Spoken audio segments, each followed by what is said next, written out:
A brand new trading week is preparing to kick off right behind me here at the New York Stock Exchange. And after last week's massive slide, well, investors are trying their best to figure out exactly what direction will the markets go in.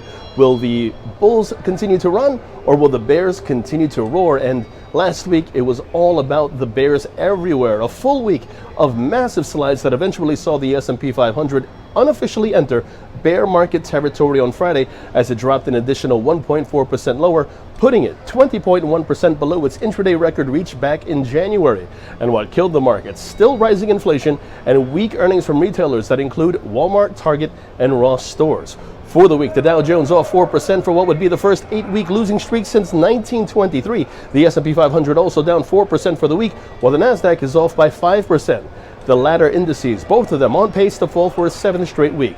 And now it's time to look ahead. What will the markets do? Will we see a bounce back from the bear markets, or will the bears continue to roar? Let's now take a look to see how the markets are shaping up to start off a new trading week right here on Wall Street.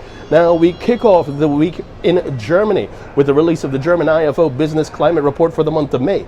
Expectations call for a read of 91.4. Well, right here in the United States, we have the release of both 3-month and 6-month bill auctions. Now Tuesday sees the release of S&P Global Manufacturing, Services, and Composite PMI rates, that of which will be released out of Germany, the UK, the EU, as well as the United States. And speaking of the US, we'll have the release of April new home sales figures. Expectations call for a read of 0.748 million.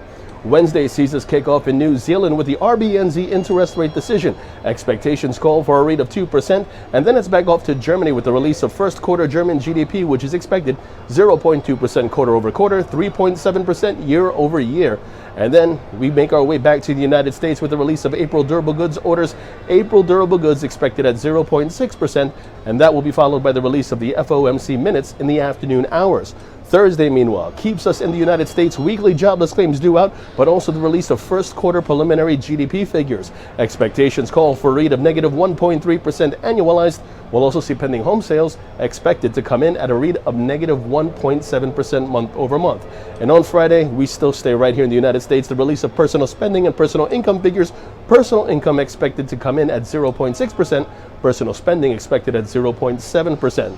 In addition, keep an eye on inflation numbers as well as geopolitical updates as they continue to move the markets the past couple weeks. And until next time, live from the New York Stock Exchange, I'm James Sweeney reporting for ICM.